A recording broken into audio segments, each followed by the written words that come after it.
Matamdu numidang wairamgi yachanglabu matam amakhakni ningon oibi lesnana isingpun amabo khwangda yeptuna mayum konthonglomdagi changlai. Imonglomdagi thorakliba mapa ibungot tolenna machabu yengduna asumna hai. Nangbu thenglene khara ngana soklubu yadro nangi singdubo. Wafam asida lesnana khumbi.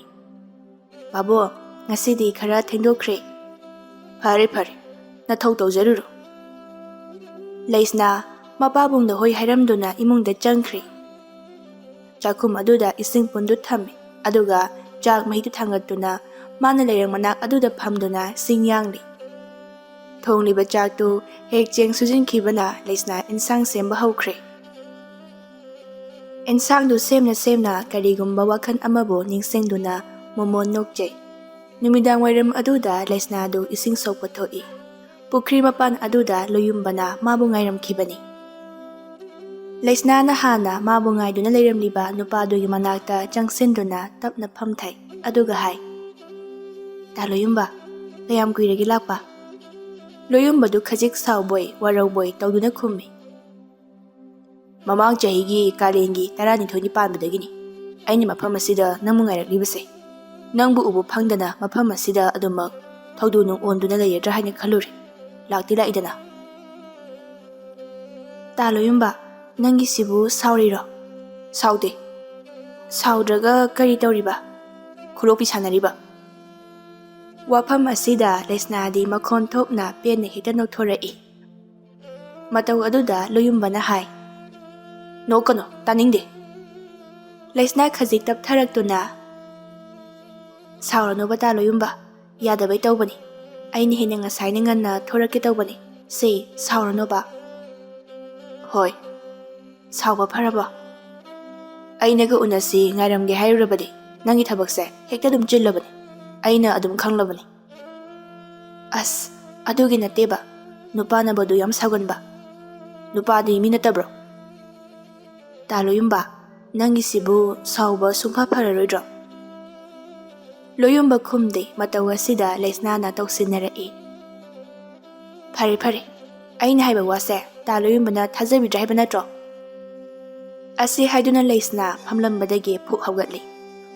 Phamduna lairamba loyumbasu taha lesnagi makhut khudang adubo taphai maduda lesnana loyumbabu uhanda nakanda onthotuna momon nokhi. Loyumbana lesna kawirakano aina kawbada khumkhidaba natro. Phagi tawbani se amukta phamkose ai wa ma haigi. Kari wano hana phamko. Lesna loyumbagi manak aduda amu phamtharai aduga hai. Hairose kari wano. Kaishu nate ina asida ngahakta phamkhwagi tawbani. Ngasai khaina sausinaraga ai lanjari. Adumaina hainuko nupa yamandi. Nusijabi kanagi mafamdadi nupa oirasu adum tapthajabado. Pakte karibo jiroldo jirol oina khalabro. Khande kari oina launam oina. Aduguma nupado aina teko lesna. Nataw yenge tawbani bungo. Ado ta loyumba thengi ai changagi. Horen akhoi pabungna mo thengi hairani. Hoi. Ado nangbu ngaibada ngawraba thamoi amakhak lei haibasidi matam chupada ningsinguko lesna. Mikup tubu ningsingduna lesna wakhan nungaina insang semli. Wakhan aduna tarang malang amada. Makut aduna thang aduma pairaga insang soiba duda khangaude. Makut kudombi ado thang ni hiksoi. Aya! Lesna makut asok padubu yengduna. Onthokpanidako ai singauraga satorabra kaino khangdre. Asum tawna numit adusu haujinki. Somda nakan amaromdana thadoisu magi ningon kagi phamjaw aduda phamli. Mama ibema kusumna manak aduda phamduna. Imagi thadoi. Imaga pabaga nabu nangi phatanaba thabak kadaw nungda tawkhibrane. Wafam asida thadoina khummi. Ima adu irasu ai luhongba ngamkhiroi ko. Pabaga imaga gi nachase ai tomtani. Nakhoi naibi yumasida su yamna lahiningdribasibu kaigino. Hai, nangmu yum asida leheningdabagi nattene. Yum ase icha nanginine. Adubuni cha thoibi nang ase ningolni. Aikhoina leiri khaidi phaido. Aikhoina hayang leitrakanda nangmu kanana yengsinbi haudoino. Matam aduda khanaseba. Thoibi, nangmu wakhan kharadi khalhaningi ko imana. Ima, ai luhonglabasu khara tapna hongbiyoba. Yum asida kena mauna leijabasibu ima khoida kayamu yam kairage. Adubu imana yade haide. Adubu afaba mi haibase hekta thiba wabaniko. Matang charingai aigi oihogadabani. Mamagi wafam asida thadoi adu karisu kumkhidre. Mama kusumsu machanupigi kadagi thorakli. Kusum mapuroiba thembunggi manakta amuk laktuna. Khangdida moi paba. Aikhoina hariba wafam asida aikhoina mabu yum asida leheningde haina khalibani. Nang mamani. Nachagi wadi nangi khutta leibani ko. Nupa mayungni imung aduna taksinbada loirabani. Mabu ichani. Karigi yum asida thamningloi. Adubu icha mana ningon oirambana nang aina kalingai. Magi mafam ama khangjahorabadi phaidana. Asumna numit aduma haujinkre. Thadoigi mamaga mapagana thadoigi luhongnaba wafam asibo thadoida yana taksili. Adubu thadoini yade. Kona thangda thadoiso wafam adubu yaraklami. Phari. Babaga imagana haiba luhongbada ai yarage. Adubu masimadi hana haijaugi. Thembungna hayune. Ipa leiribasidi ichagi apamado hayo. Hayo ichagi apamado karino. Nakhonya seliba luhongbase ai yare. Nune leheningdaba yumase thadoklani. Hayeng tungda karigumba laibak thibadagi. Imaga pabagana phane sinbiriba afaba thabak asina. Nachagi laibak thineba oiraklabasu. Matam aduda nakhoina nachaibudi ningsingbirakano. Noina pamjana thajakiba mafam aduda aigi mongpham aduma oijagi. Thoibi. Thabung khara haujinkre mama mapana pamjana thajaba nupa aduda thadoi luhongli. Luhongba numit aduni. Naitom pokchabi macha ningol mahakna mapamlamdam asibo thadoklamdaigi matam aduni. Mama oiribi kusumadi machabu yengduna kapli. Imagi thoibi. Ichagi nungsiba tawna pungthan thalamba yumase ihang haurinidako. Ima haini ichana kejabado amuk taba phanglaroiko. Nungsiraba mapamlamdam adubo thadoklani khalubada thadoini hena thamoi adubo puba ngamjade. Mamagi matawbu uraga hena mabuning adu nungsikre. Adubo mahakna kaptuna asumna oina hairei. Ima, karigi kaplino pakjade. Nachaiba yumasida aduk leheningdraga yumasida leitanaba sinbiraga karigi adumna kaplibano pakjade. Wafam asida mama oibi magi thamoi adudi kaire. Imagi thoibi karigino nangna imabu asuk yamna warauriba. Malem asida ichadagi henba kanasu leite haibase. Nangsu hayengwai mama oiraba kandata khanglakhigani. Nako phawba chiktana nungaina layuko thoibi. Ima, ai leitrabanina aigi kado ihang hanglaniko. Ai sing asidagi migi mayum aduda layuraniko. Mekup kharagi matungni thadoido nupa mayum yorakli. Sagaigi manem ahumna thadoibo ningthina okpiri. Nupi mayumdagi lakpa amadi laikagi miyoi pumba hanakri. Imungi miyoi singsu tumba changnakraba matamni. Thadoi amadi magi mapuroiba oiriba malangbagi kadani. Ngasigi numit asina makhoi anigidi ahanba sakhangnaba numitni. Aduna karigumu wafam amatabo chimbang kakthoknaba ngamde. Adubu laikai miyam khangna luhonglaba matei manawni asumna khak leiba yaba nate. Nupa oiriba malangbana hana wa haudoi. Ima hoina sinbiriba ngasigi luhongbasibo isana thamoi sengna yabirakliba natra. Yaba yadaba haibadudi ngasina nakta laklibasida adum khangpham thoi. Thadoise wa ngangmada kochi kharadi kotlamgadaba maliko. Madudi ataba migi wakhalne. Ado thadoi. Nang ai hana khangnarakpa nungsinarappa oidrabasu laibak tinabadagi ibani thungnari. Aikhoini ngasidagi amatta oirabani miyam khangna. Aigi lamcha sajatta nang yaningdaba leirabasu ꯑꯩꯉꯣꯟꯗ ꯑꯗꯨꯝ ꯍꯥꯏꯌꯨꯀꯣ ꯌꯥꯔꯤꯈꯩ ꯑꯩ ꯁꯦꯝꯗꯣꯛꯅꯕ ꯍꯣꯠꯅꯒꯦ ꯑꯩꯒꯤ ꯏꯇꯧꯗ ꯄꯥꯝꯗꯕ ꯃꯇꯥꯡ ꯌꯥꯎꯔꯕꯁꯨ ꯁꯦꯝꯗꯣꯛꯅꯕ ꯇꯥꯟꯖꯥ ꯄꯤꯕꯤꯌꯨ ꯉꯁꯤ ꯍꯥꯏꯕ ꯅꯨꯃꯤꯠ ꯑꯁꯤꯗꯒꯤ ꯑꯩꯒꯤ ꯏꯄꯨꯔꯣꯏꯕ ꯑꯣꯏꯔꯤꯕ ꯅꯪꯒꯤ ꯅꯥꯀꯥꯗ ꯄꯨꯟꯁꯤ ꯆꯨꯞꯄꯒꯤ ꯃꯤꯔꯥꯏꯕ ꯂꯩꯇꯅ ꯊꯝꯕꯤꯌꯨ ꯅꯤꯡꯉꯣꯜ ꯃꯄꯣꯛ ꯑꯁꯤꯕꯨ ꯏꯃꯪ ꯑꯅꯤ ꯁꯨꯍꯟꯕꯤꯒꯅꯨ ꯁꯥꯒꯩ ꯑꯁꯤꯗ ꯑꯩꯒꯤ ꯃꯣꯡꯐꯝ ꯑꯣꯏꯖꯒꯦ ꯑꯩꯒꯤ ꯑꯃꯗꯤ ꯁꯥꯒꯩ ꯑꯁꯤꯒꯤꯗꯃꯛ ꯈꯟꯗꯨꯅ ꯅꯨꯡꯁꯤꯔꯕ ꯅꯄꯥꯝ ꯂꯝꯗꯝ ꯊꯥꯗꯣꯛꯇꯨꯅ ꯂꯥꯛꯂꯤꯕꯤ ꯅꯪꯁꯦ ꯑꯩꯅ ꯃꯄꯣꯛꯁꯤꯃꯒꯤ ꯈꯛ ꯊꯥꯗꯣꯛꯂꯣꯏ ꯑꯩꯕꯨ ꯊꯥꯖꯋꯣ ꯑꯁꯨꯝ ꯇꯧꯅ ꯅꯨꯃꯤꯠ ꯑꯗꯨ ꯍꯧꯖꯤꯟꯈ꯭ꯔꯦ ꯊꯥꯗꯣꯏꯒꯤ ꯃꯥꯂꯪꯕꯒꯗꯣ ꯑꯃꯨꯛꯇ ꯍꯥꯟꯅ ꯁꯛꯈꯪꯅꯗꯨꯅ ꯅꯨꯡꯁꯤꯅꯔꯛꯄꯃꯛ ꯅꯠꯇ꯭ꯔꯕꯁꯨ ꯌꯨꯝ ꯑꯁꯤꯗ ꯄꯨꯟꯅ ꯂꯩꯃꯤꯟꯅꯔꯕꯅꯤꯅ ꯅꯣꯡꯃ ꯅꯣꯡꯃꯒꯤ ꯑꯁꯨꯝ ꯅꯨꯡꯁꯤꯅꯔꯛꯏ ꯅꯣꯡꯃ ꯃꯥꯂꯪꯕꯅ ꯃꯈꯣꯏꯒꯤ ꯃꯅꯤꯡꯂꯣꯝ ꯑꯗꯣꯝꯗ ꯂꯩꯕ ꯉꯥꯌꯣꯛ ꯄꯨꯈ꯭ꯔꯤ ꯑꯗꯨꯒꯤ ꯃꯄꯥꯟꯗ ꯐꯝꯗꯨꯅ ꯃꯆꯤꯟꯖꯥꯛ ꯆꯥꯔꯤꯕ ꯉꯥꯁꯤꯡ ꯑꯗꯨꯕꯨ ꯌꯦꯡꯂꯤ ꯏꯃꯨꯡꯂꯣꯝꯗ ꯑꯃꯨꯛ ꯑꯣꯟꯁꯤꯟꯗꯨꯅ ꯃꯥꯒꯤ ꯅꯨꯄꯤꯕꯨ ꯀꯧꯏ ꯅꯪ ꯇꯥꯔꯤꯕꯣ ꯊꯥꯗꯣꯏ ꯏꯃꯨꯡꯗꯒꯤ ꯊꯥꯗꯣꯏꯅ ꯍꯣ ꯇꯥꯖꯔꯦ ꯊꯥꯗꯣꯏ ꯏꯁꯤꯡ ꯈꯨꯖꯥꯏ ꯑꯃꯇꯪ ꯅꯪ ꯄꯨꯔꯛꯀꯦꯔꯥ ꯍꯣꯏ ꯍꯣꯏ ꯋꯥꯐꯝ ꯑꯁꯤꯕꯨ ꯍꯥꯏꯗꯨꯅ ꯊꯥꯗꯣꯏꯅ ꯏꯁꯤꯡ ꯈꯨꯖꯥꯏ ꯑꯊꯟꯕ ꯑꯃꯕꯨ ꯃꯈꯨꯠꯇ ꯄꯥꯏꯗꯨꯅ ꯄꯨꯈ꯭ꯔꯤ ꯃꯄꯥꯟ ꯑꯗꯣꯝꯗ ꯃꯄꯨꯔꯣꯏꯕꯒꯤ ꯃꯅꯥꯛꯇ ꯃꯥꯁꯨ ꯂꯥꯛꯇꯨꯅ ꯇꯥꯝꯆꯥ ꯏꯁꯤꯡ ꯍꯥꯏꯗꯣ ꯁꯤꯗ ꯂꯩꯖꯔꯦ ꯃꯥꯂꯪꯕꯁꯨ ꯃꯃꯥꯏ ꯑꯣꯟꯊꯣꯔꯛꯇꯨꯅ ꯏꯁꯤꯡ ꯑꯗꯨ ꯂꯧꯏ ꯀꯗꯥꯏ ꯁꯣꯝꯗ ꯄꯤꯔꯛꯁꯦ ꯃꯥꯂꯪꯕ ꯏꯁꯤꯡ ꯑꯗꯨ ꯑꯃꯨꯛꯇꯗ ꯐꯅ ꯌꯥꯝꯅ ꯒꯜ ꯍꯦꯛ ꯊꯛꯆꯤꯜꯂꯤ ꯑꯔꯦꯝꯕꯗꯨꯅ ꯄꯨꯈ꯭ꯔꯤ ꯑꯗꯨꯗ ꯖꯣꯔ ꯂꯥꯎꯅ ꯍꯩꯊꯩ ꯑꯗꯨꯒ ꯍꯥꯏ ꯊꯥꯗꯣꯏ ꯅꯪꯁꯨ ꯁꯤꯗ ꯉꯥꯏꯍꯥꯛ ꯐꯝꯈꯣꯠꯂꯥꯎꯗꯅ ꯍꯣꯏ ꯑꯁꯤ ꯍꯥꯏꯗꯨꯅ ꯊꯥꯗꯣꯏ ꯃꯄꯨꯔꯣꯏꯕꯒꯤ ꯃꯅꯥꯛꯇ ꯇꯞꯅ ꯐꯝꯊꯔꯛꯏ ꯑꯗꯨꯒ ꯍꯥꯏ ꯇꯥꯝꯆꯥ ꯃꯁꯤꯒꯤ ꯉꯥꯁꯤꯡꯁꯤꯕꯨ ꯀꯔꯝꯕ ꯃꯇꯝꯗ ꯐꯥꯒꯠꯀꯗꯣꯏꯅꯣ ꯍꯤꯌꯥꯡꯒꯩꯗ ꯅꯤꯉꯣꯜ ꯆꯥꯛꯀꯧꯕ ꯃꯇꯝꯗ ꯑꯣ ꯑꯗꯨꯗꯤ ꯊꯥ ꯈꯔ ꯋꯥꯠꯂꯤꯀꯣ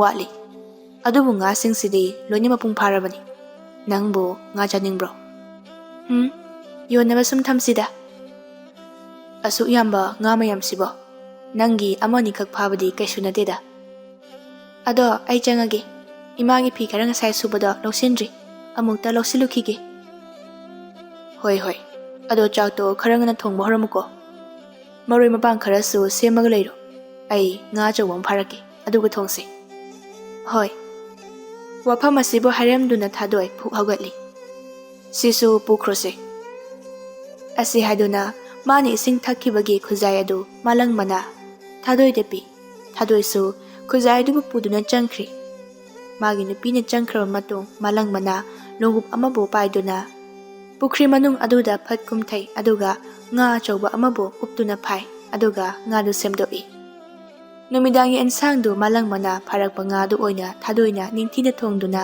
ꯃꯈꯣꯏ ꯄꯨꯟꯅ ꯍꯔꯥꯎ ꯆꯥꯃꯤꯟꯅꯩ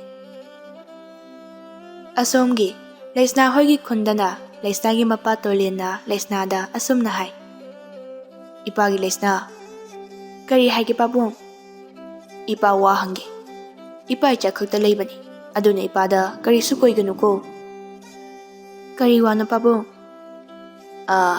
ꯏꯆꯥ ꯅꯪꯁꯦ ꯍꯧꯖꯤꯛꯇꯤ ꯂꯩꯁꯥꯕꯤ ꯍꯥꯏꯕꯗꯣ ꯐꯥꯔꯕꯅꯤꯅ ꯊꯥꯖ ꯌꯣꯟꯖꯕꯒꯤ ꯃꯇꯝ ꯍꯥꯏꯕꯗꯣ ꯌꯧꯔꯛꯂꯕꯅꯤ ꯑꯗꯨꯕꯨ ꯏꯆꯥꯒꯤ ꯈꯪꯅꯖꯕ ꯃꯤꯒꯤ ꯂꯩꯕ꯭ꯔꯅꯦ ꯈꯨꯝꯃꯨ ꯏꯆꯥꯒꯤ ꯋꯥꯗꯨꯅꯤ ꯏꯄꯥꯅ ꯇꯥꯅꯤꯡꯂꯤꯕ ꯋꯥꯐꯝ ꯑꯁꯤꯗ ꯂꯩꯁꯅꯥꯅ ꯏꯀꯥꯏꯔꯞ ꯇꯧꯅ ꯇꯞꯅ ꯈꯨꯝꯃꯤ ꯄꯥꯕꯨꯡ ꯍꯥꯏꯌꯨꯅꯦ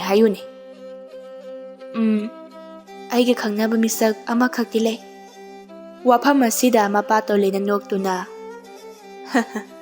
ꯑꯗꯨꯕꯨ ꯀꯩꯗꯧꯏ ꯍꯥꯏꯕꯒꯤꯅꯦ ꯏꯆꯥꯒꯤ ꯈꯪꯅꯕ ꯃꯤ ꯂꯩꯔꯕꯗꯤ ꯃꯤꯁꯛ ꯑꯗꯨꯗ ꯏꯄꯥꯅ ꯅꯪꯕꯨ ꯁꯣꯏꯗꯅ ꯊꯥꯖꯒꯗꯧꯔꯤꯕꯅꯤꯅꯦ ꯑꯗꯨꯕꯨ ꯏꯆꯥꯅ ꯈꯪꯅꯔꯤꯕ ꯃꯤꯁꯛ ꯑꯗꯨꯕꯨ ꯀꯅꯥꯅꯣꯅꯦ ꯂꯩꯁꯅꯥꯗꯨ ꯏꯀꯥꯏꯔꯗꯨꯅ ꯀꯣꯟꯅ ꯑꯗꯨꯝ ꯈꯪꯂꯣꯗ ꯄꯥꯕꯨꯡ ꯋꯥꯐꯝ ꯑꯁꯤ ꯍꯥꯏꯔꯝꯗꯨꯅ ꯂꯩꯁꯅꯥꯗꯨ ꯏꯀꯥꯏꯔꯗꯨꯅ ꯏꯃꯨꯡ ꯇꯝꯅ ꯆꯦꯟꯁꯤꯟꯈꯤ ꯃꯇꯧ ꯑꯁꯤꯗ ꯃꯄꯥ ꯑꯣꯏꯔꯤꯕ ꯇꯣꯂꯦꯟꯁꯨ ꯅꯣꯛꯇꯨꯅ ꯂꯩꯍꯧꯔꯤ ꯏꯍꯦ ꯏꯀꯥꯏꯔ ꯃꯥꯜꯂꯦꯅꯦ ꯑꯉꯥꯎꯕꯤꯁꯦ ꯅꯨꯃꯤꯗꯥꯡ ꯋꯥꯏꯔꯝꯗꯨ ꯃꯍꯧꯁꯥꯒꯨꯝ ꯂꯩꯁꯅꯥꯒ ꯂꯣꯌꯨꯝꯕꯒ ꯄꯨꯈ꯭ꯔꯤ ꯃꯄꯥꯟ ꯑꯗꯨꯗ ꯎꯅꯔꯝꯃꯤ ꯂꯩꯁꯅꯥꯅ ꯂꯣꯌꯨꯝꯕꯗ ꯌꯦꯡꯗꯨꯅ ꯇꯥ ꯂꯣꯌꯨꯝꯕ ꯀꯩꯅꯣꯝ ꯍꯥꯏꯕꯤꯌꯨꯔꯥ ꯂꯣꯌꯨꯝꯕꯁꯨ ꯈꯨꯝꯃꯤ ꯑꯃꯠꯇ ꯅꯠꯇꯦ ꯂꯣꯏꯅ ꯍꯥꯏꯌꯨ ꯄꯥꯕꯨꯡꯅ ꯑꯩꯁꯦ ꯊꯥꯖ ꯌꯣꯟꯖꯕꯒꯤ ꯃꯇꯝ ꯍꯥꯏꯕꯗꯣ ꯆꯞ ꯆꯥꯔꯦ ꯍꯥꯏꯔꯤꯕ ꯆꯥꯕ ꯍꯥꯏꯕꯕꯨ ꯅꯍꯥꯟꯅ ꯌꯥꯔꯕꯅꯤ Pabungna aigi khangnaba mika leibra haina ngasai hangi. Kari haikrage? Nang leirisidi lei haina khumba tabani kaino. Adudi nakhoida aikhoigi ahan tharoora. Taloyumbana phagani haibado aigidi yari. Pabungnasu yari.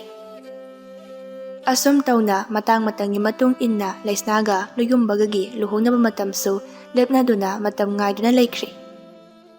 Somna kanamarumdana thadoigi mama kusumga mapa themungado thadoi hoide laklammi. Malangbaga thadoigana mama mapa anibo kurumje. Thadoidi kuina urudraga mama mapabo amu ubada mabuni inungnungsi. Thembungna malangbagi mama ibeleida asumna hai. Iche, aikhoi laiye. Ibungo, nakhoi laibra chango. Kusumna, inama, namong nupisibu kamdauge, madi yamna kibadi. Thabaka kaishu haitabani. Thabak inkhangbu haibrane. Ibema, thagatpagi wanate. Phakridako aigi mong nupise. Makhongna yangliba. Thabak makta taure, takpham amate hek yaude ko. Machagi nungaiba pau tarabanina mama mapa oiba makoi anina hena haraujare. Malangbana nga phaduna thadoina hauna thonglaga makoi punna chaminne. Chai sing toklaba matungni thadogi mamana malangbagi mamada asumna hai. Inama aikoisu amuk yongnaba tawrage. Namong nupise yam pangbani ko haine singnaba inamana takpiyu. Lam helabadi nakut chana warakpiyu harisini ko. Wafam asida ibelaina khummi. Kadaidagi imong nadum aingonda takadaba mangaire. Kusum noktuna machanupida mu ansilae. Bema ima hoi chetlage. Ninti layuko. Nanem na puroibaga na yadaba thabak amata tawba yade ko thoibi. Hoi ma, ai tawjaroye. Thembungna. Chale. Iche, malangba. Ipa hoi chetle ko. Aikhoi chetlage thoibi. Hoi paba.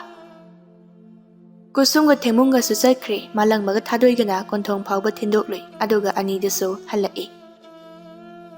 Noma nini mu haujinkraba matungni. Matam asida chawraba laibak asida irang ama thoraklami.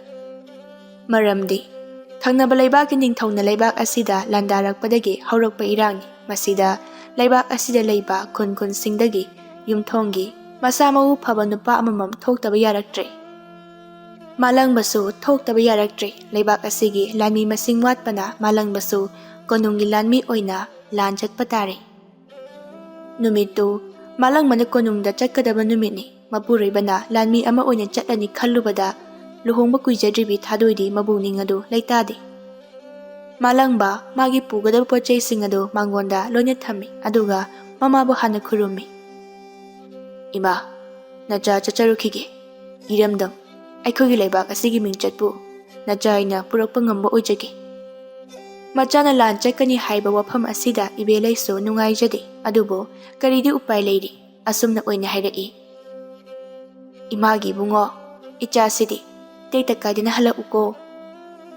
Mama machagi matau aduda hanadagi mabuni nungsiduna leiribi thadoidi mapi tana kablakli. Malangmana magi nupi thadoida amuk ansenduna.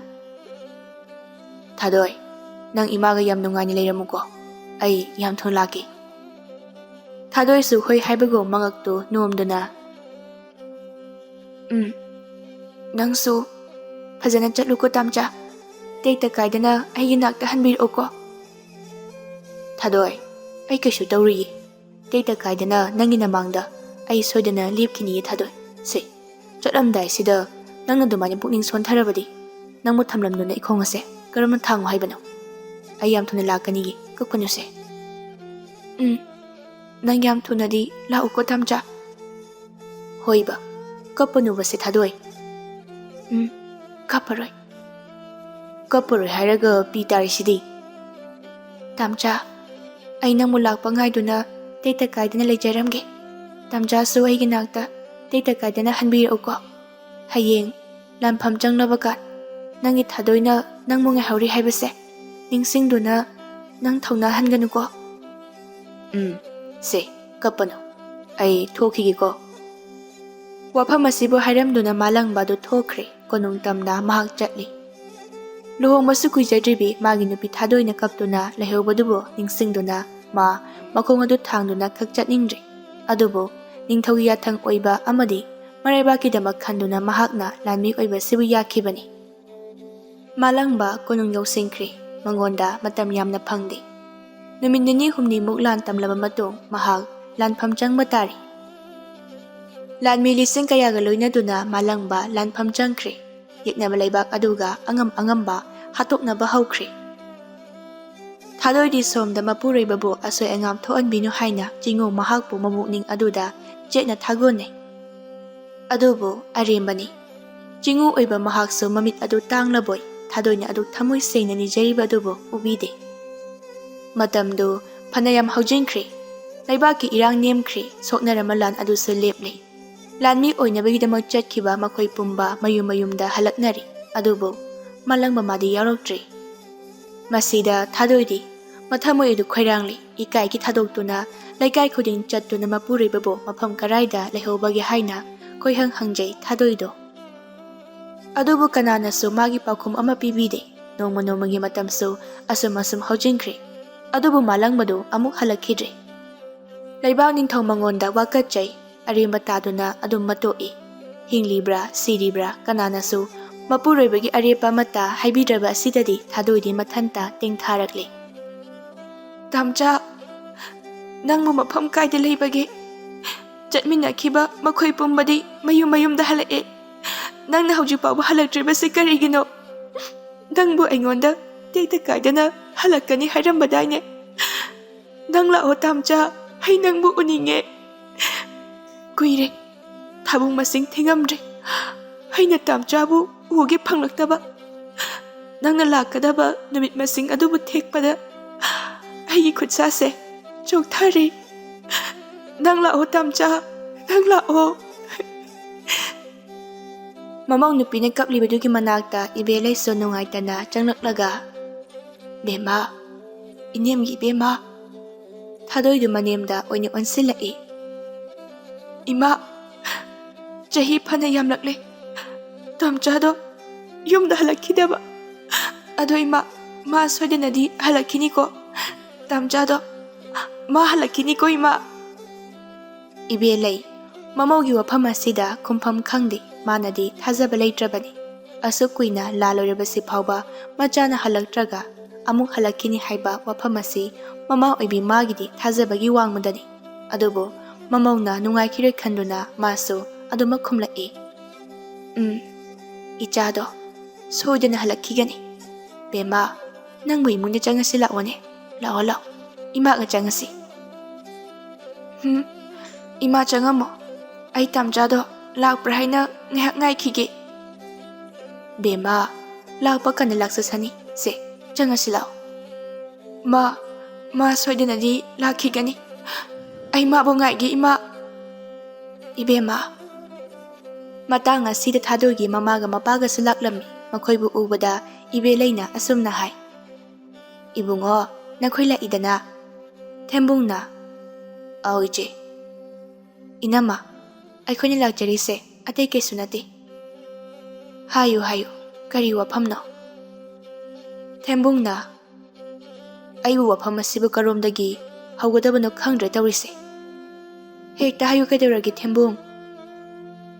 ꯏꯅꯝꯃ, ꯁꯨꯝꯗꯧꯕꯅꯤ꯫ ꯏꯌꯥꯅꯨꯄꯥ ꯃꯥꯅ ꯂꯩꯇ꯭ꯔꯕꯅꯤꯅ ꯏꯆꯥꯁꯦ ꯌꯨꯝꯗ ꯑꯃꯨꯛ꯫ ꯋꯥꯐꯝ ꯑꯁꯤꯗ ꯏꯕꯦꯂꯩꯅ ꯅꯨꯡꯉꯥꯏꯇꯅ: ꯏꯆꯦ, ꯏꯆꯥꯅꯀ ꯑꯉꯥꯡꯁꯨ ꯑꯣꯏꯕꯁꯤꯗ ꯃꯄꯨꯔꯣꯏꯕ ꯃꯥꯅ ꯂꯩꯇ꯭ꯔꯕꯗꯤ ꯂꯩꯀꯥꯏꯒꯤ ꯃꯤꯅꯣꯛ ꯀꯌꯥ ꯆꯪꯂꯛꯀꯅꯤ, ꯌꯦꯡꯁꯤꯟꯕꯤꯕ ꯌꯥꯝꯂꯛꯀꯅꯤ꯫ ꯍꯌꯦꯡ ꯏꯆꯥꯒꯤ ꯏꯖꯠꯄꯨꯁꯨ ꯂꯩꯈꯥ ꯇꯥꯔꯛꯀꯗ꯭ꯔꯥ ꯍꯥꯏꯅ ꯈꯜꯂꯒ ꯑꯩꯈꯣꯏ ꯐꯤꯔꯦꯞ ꯑꯁꯦ ꯂꯧꯖꯕꯅꯤ꯫ ꯃꯥꯒꯤꯗꯤ ꯃꯆꯥꯅꯨꯄꯥꯁꯨ ꯂꯩꯕ ꯅꯠꯇ꯭ꯔꯦ, ꯑꯗꯨꯅ ꯃꯤꯒꯤ ꯃꯃꯥ ꯃꯄꯥꯅ ꯍꯥꯏꯔꯤꯕꯗꯨ ꯍꯥꯏꯐꯝ ꯊꯣꯛꯏ ꯍꯥꯏꯅ ꯏꯕꯦꯂꯩꯅ ꯈꯜꯂꯤ꯫ ꯍꯣꯏ, ꯅꯣꯏꯅ ꯐꯗꯧꯕꯗꯣ ꯇꯧꯔꯣ, ꯏꯆꯦꯒꯤꯗꯤ ꯂꯣꯏꯅ ꯌꯥꯔꯦ꯫ ꯊꯥꯗꯣꯏꯅ ꯀꯞꯇꯨꯅ ꯃꯅꯦꯝꯗ ꯌꯦꯡꯉꯤ, ꯑꯗꯨꯒ ꯍꯥꯏ: ꯏꯃꯥ, ꯀꯩꯅꯣ ꯍꯥꯏꯕꯤꯔꯤꯕꯗꯨꯕꯣ? ꯑꯩꯕꯨ ꯄꯨꯕ ꯌꯥꯔꯣꯏ ꯀꯔꯤꯒꯤ ꯍꯥꯏꯗ꯭ꯔꯤꯕꯅꯣ? ꯇꯥꯝꯆꯥ ꯂꯩꯇꯦ ꯍꯥꯏꯅ ꯅꯃꯧ ꯑꯩꯕꯨ ꯃꯤꯔꯥꯏꯔꯕ꯭ꯔꯣ? ꯏꯕꯦꯝꯃ. ꯀꯨꯁꯨꯝꯅ: ꯏꯃꯥꯒꯤ ꯏꯕꯦꯝꯃ, ꯀꯔꯤꯅꯣ ꯅꯪꯅ ꯍꯥꯏꯔꯤꯕꯗꯨꯕꯣ? ꯑꯗꯨꯝꯅ ꯍꯥꯏꯕ ꯍꯧꯅꯗꯦꯀꯣ꯫ ꯏꯆꯥꯅ ꯃꯐꯝ ꯑꯁꯤꯗ ꯑꯗꯨꯃꯛ ꯇꯣꯏꯅ ꯆꯠꯀꯦ ꯍꯥꯏꯔꯕꯁꯨ ꯆꯠꯂꯨ ꯀꯩꯗꯧꯒꯦ? ꯑꯗꯨꯕꯨꯅꯦ, ꯂꯥꯛꯂꯤꯉꯩꯁꯤꯗ ꯆꯠꯈ꯭ꯔꯁꯤ, ꯅꯐꯤ ꯁꯦꯠꯂꯨꯔꯣ꯫ Wafam asida thadoido ningba kaina kaplai aduga hai. Ai ngamoi ima yum asibu thadokuna ai mafam kaigisu chatloye. Noi chakro ai se yum palabine mase aigi imongne noina awol pa sare se kaigino ai bu halakpi oinaba imaga pabagana simbiriba karigino. Ipagi bema Baba ai se yum palabine sagai asigi maugne ai yum asigi mine nupidi mapuroi ba leitrabadi nupa mayumda leiba yadabro ma sikiba nate maagi nakta soidana halakhiniye ai mafam asida yum asida mabu halakpa ngaijage. Thadoigi wafam asida manem oribi ibe leidi kapjaba nattana upai leite kusumna hai. Hansu halakroidaba napuroibadubu halakhini haina namunda pusido manghalagi haribro. Halakhigani Eigee Epuroibadi aigi nakta soidana halakhigani. Mabu ngaibada aigi punsi asina mangi harabasu mangzaki sano adubu yumase thadokpadi ai ngamoi. Aina nahana aibu luhongbigano haijabada imaga pabagana yabikibro aduga hojiktana nacha aibu lawba lakliba aduba ai waraude aigi laibakini khallage nakhoina yam pamkiba luhongbada aina yari hayeng tungda aina laibak thibi ma oirabasu nacha aibu ningsingbirakano haina aina haikiba natro hojikna karigi aibu lawba laklino papa ai chappa ngamoye noi chakro ima aidi Eigee Epuroibabu mafam asida ngaiduna leijahogi ma soidana lakhiniye Eigee Epuroiba halakhiniye. Phare phare ichagi wakhalnabu adu yorabadi ipana karibu haidoni. Baba nakhoina hek pokjaba nacha oirabasu aise sagai olabine ine mamadi Epuroibagi ayaba yaudana ikhomase ai kaidonungnasu thangloi hane wasakri nachabu warobiganu baba. Thadoigi mamaga mapagana phana hairabasu thadoina mapuroibagi mayum adubu thadoklo haiba yadi. Magi mapuroiba halakhini haina aduma mahak ngaiduna leikri. Nongma laisnaga loyumbagado laisnagi manabi ama mayum panki makhoida chatluse haina punna lakminai. Yum adu khangdabana yum amada changduna hanglase hainaraga thadoi hoida changlai. Thonganda ani aduna changlibadu ubada mangonda phamduna mapuroibu halakpa ngairibi thadoina he urure. Madubu ubada thadoi phamlammadagi phuk haugatuna loyumbagi manak tamna sensenduna kapai. Tamcha tamcha nang ai nakta mu halabro nang nahan kai kai leiruge tamcha nang lakpa ngaibada ai kyam wai khangbra mina nang se halaroi hariba ado nang aigi nakta halai ko tamcha. Thadoigi mataw asida anido ingangakna mamit anido yengne. Tamcha kaigino wa ma phau haidribasibo nangi thadoise nungsidrabro ai ma kauge ima tamcha la e Eigee Epuroiba hale ima. Laisna so kaptuna taloyumba karino oid matawasiba nang sibu aigi. Laisna aiso wakhal tadre. Laisna na thadoy onsenduna asumna hai. Ita nangna haibi misak ado onaramgani madi nangi tamchado natiye mahak asidi aigi luhongnabagidama aigi bor oigadoriba misak ani. Nate nangna haibadubu karino nupi thireba nupanabu amuk luhongnaba yabro.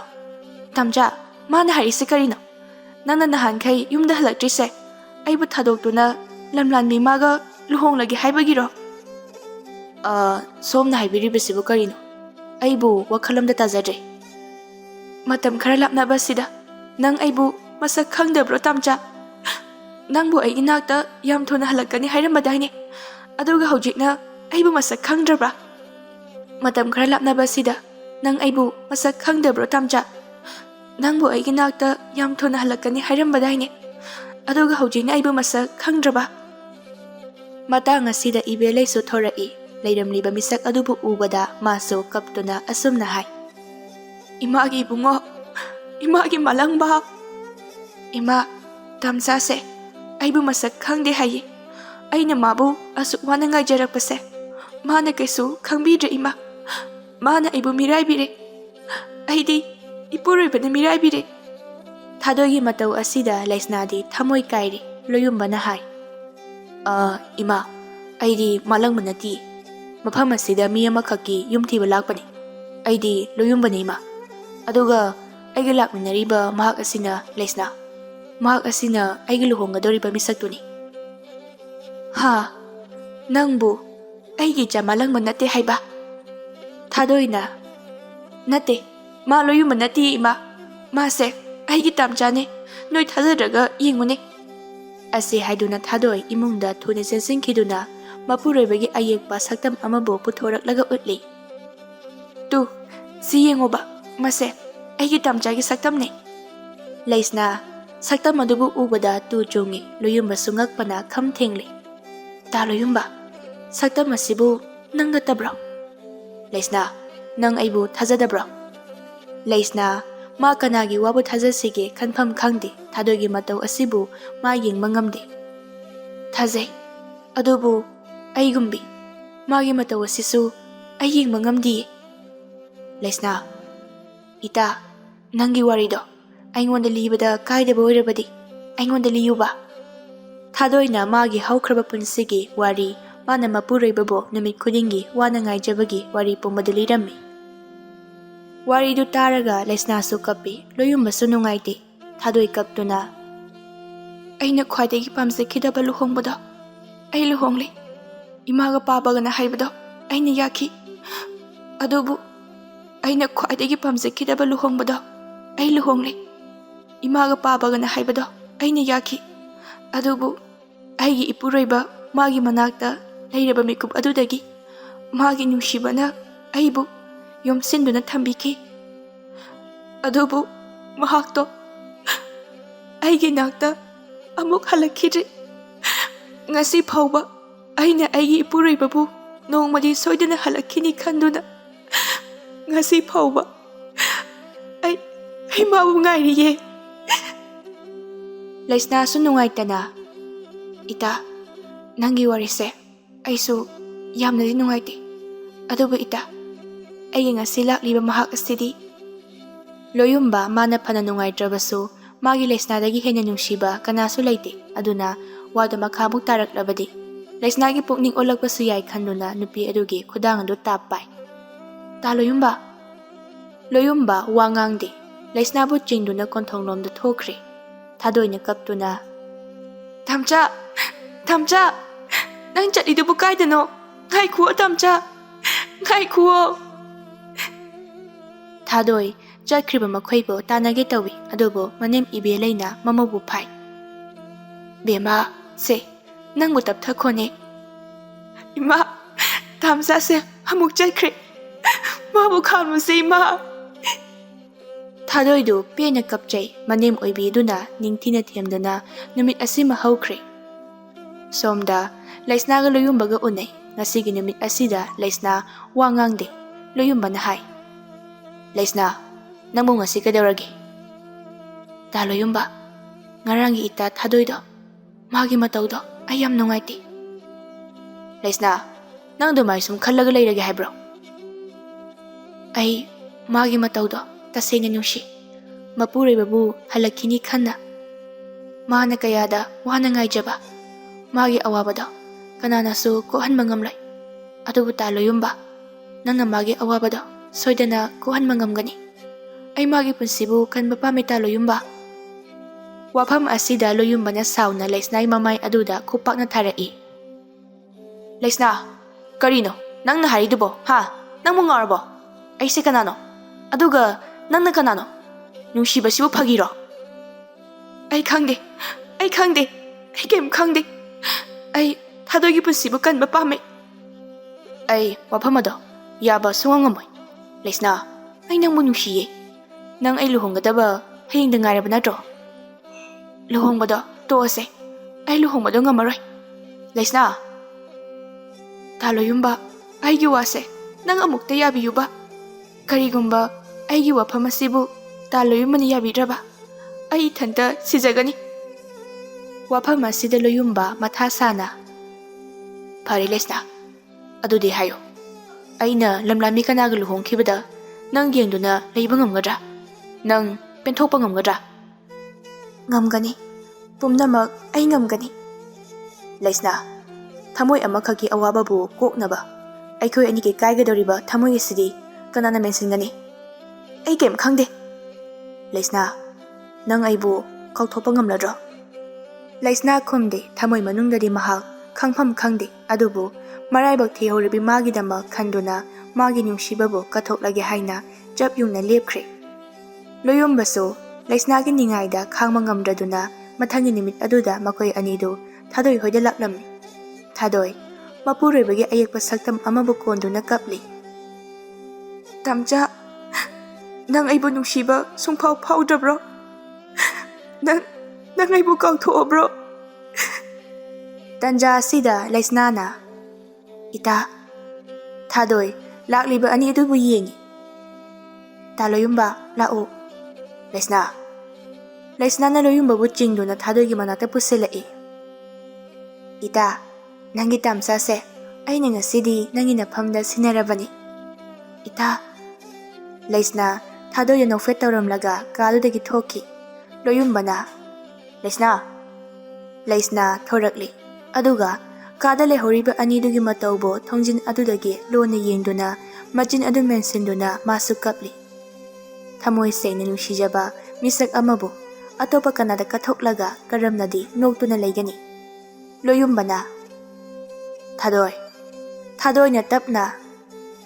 Lesna bu luna taubiyo. Aise nangi tamjado mandrabo.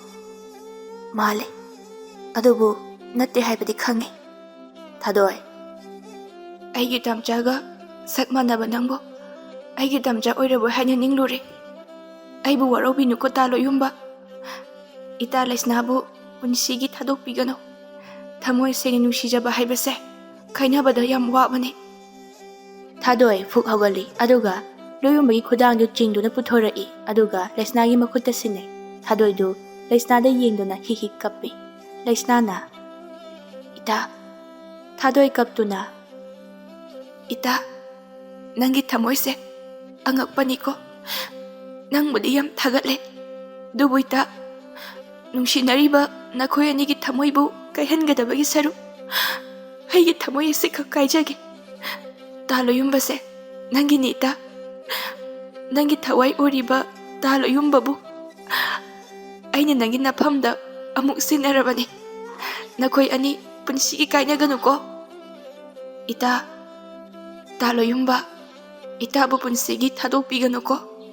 Eigee Epuroibada leitre, ma halaktre. Aigi thamoida phangliba, aina khangliba awabase.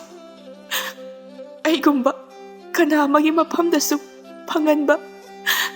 Ai pamdi ita. Lesna thadoida konsenduna anido punna kapminnai. Ita, taloyumbaga noyanigi nungsibagi panthung yoduna nungaya phana panba oyuko. Ita, nangi punsidi kamdaugani. Aigidi karisu wagano. Nakhoi anina panthung yobagum. Aigisu nongmadi Eigee Epuroiba mahakto soidana halakhini ita. Mahaka aisu punsigi oina leidoini. Ai mabu ngaidoini ita. Eigee Epuroiba halakhini. Ma soidana halakhini. Taloyumba, ita bu luna taubiyuko. Ichal thadoi, nangsu nungaini layuko. Aikhoisu marak-marakta lakhi. Nangina puroiba mahaktusu soidana halakpa oisano. Aikhoi chatlukige ko ita. Hoi, noi adum lao ko ita. Asum tauna Lesnaga loyumbaga susakhri. Makhoina chakhribadubo thadoina thawai chakna kaptuna yenghori. Tamcha, ai ngasisu nangbu ngairiye. Nangna chahi chakaya ifamdagi lapna leikhrabasu. Nongmata mitmang asida lepidrabasu. Nangbu ngaijabagi awaba Ifamda karisu leite. Pamuba nangi maikay yengjabana aigi punsigi thaudang oire. Nangbu ngaijabada aigi punsi asina karigumba loibana halabasu. Mafam asida nangbu adumak ngaijageko. Nang nongmadi soidana aigi nakta halakhini. Eigee Epuroiba Hanlakhini.